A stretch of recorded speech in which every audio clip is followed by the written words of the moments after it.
kind of a starter set. So that first one may have two. How are we going to know what food loss and waste reduction we've made? So if we can actually measure the weight and look at numbers of different ways of engaging audiences in actually taking action. We can look at the presence of policies, but of course also the implementation, the effectiveness. In a way, we're using presence of a policy as a shorthand, and each city will need to look at that in more depth. We could look at the annual volume of surplus food actually recovered. Again, that would be more quantitative. So if we just take that very first indicator, so let's consider we want to reduce the annual amount of food loss and wastage in our city. What kind of things might help us to know that we're actually doing that? For this one, this is quantitative, and you could measure literally kilograms, tons of food waste. Where are you going to measure that? So you need to focus on probably the municipal waste stream. That will be different in different cities. So this table starts to show within each indicator we have got a detailed set of guidelines for how you might use this. So examples of what it is you're measuring, where you might go and measure it. And then, of course, there are a lot of different variables within that apparently simple measure. So food waste, we know, is made of, it comes at different levels, different parts of the food chain. You might want to focus attention on all of those or in one particular one. It might be at the production level, farm losses, which is very big for many areas. Handling and storage, processing and packaging, distribution, point of purchase, and then at the consumption household level. So all of those, that starts to look like quite a complex picture. And again, the aim is not to make us all think we've got to do everything all at once. This is about deciding where the focus of your city needs to be and what feasibly you could start with. So that's where the food gets generated. Another variable is, of course, the type of waste. So there's some food waste which is inedible and some waste which could be eaten and could be redistributed.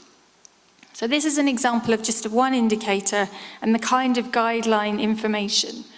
In addition to this, there's also further information that is useful if you're using this. So where might you get that data? So if we take this last example, you might find it from the Municipal Waste Management Department, or you might find it with private haulage companies, or you might not have any data.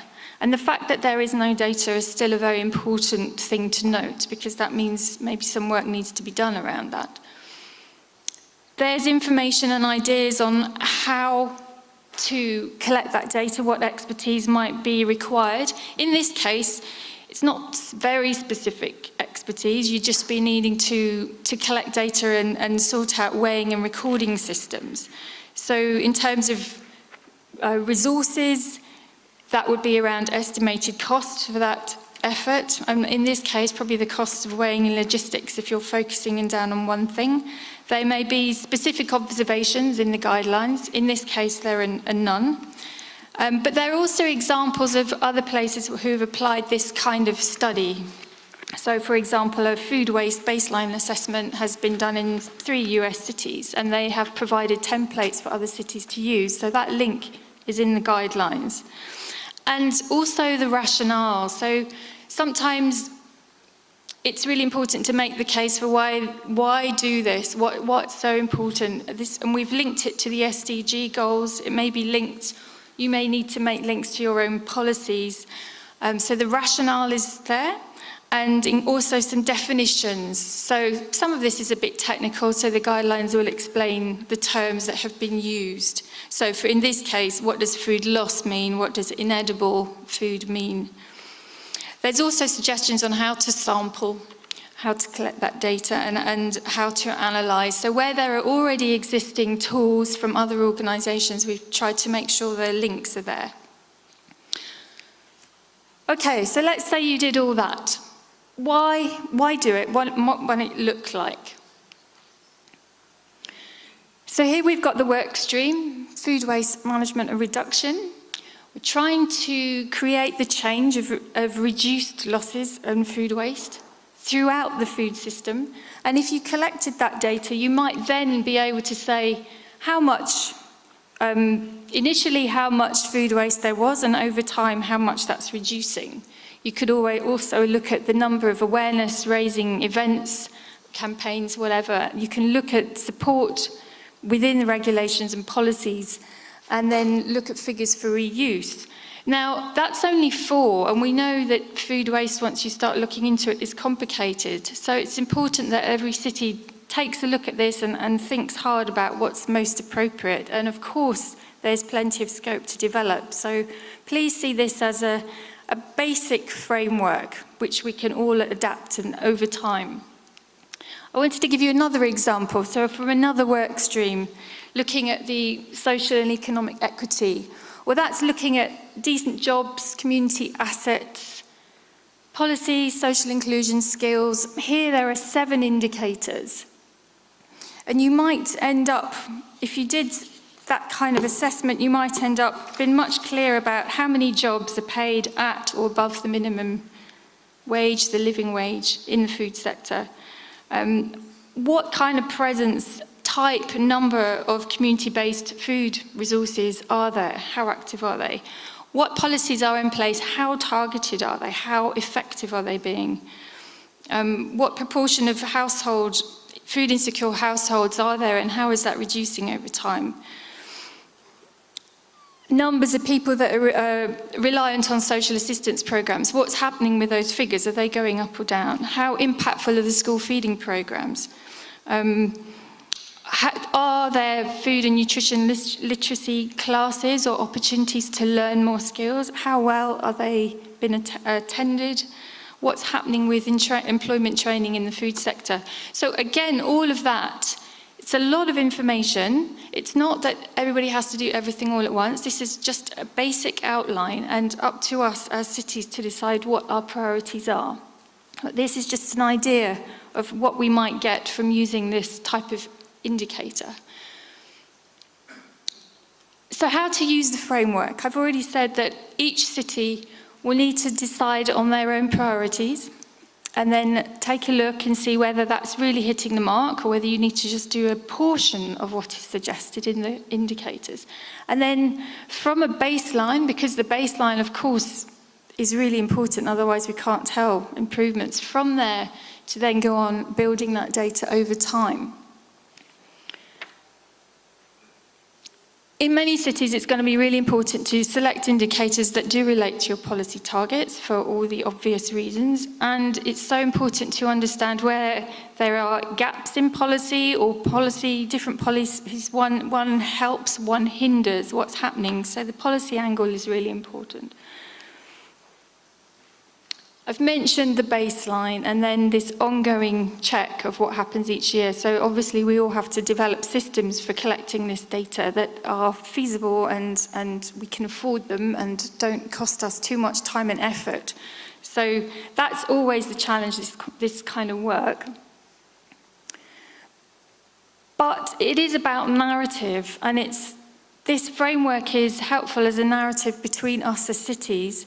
It's also in itself a tool for collaboration. It relies on collaboration because no one organisation will have this data.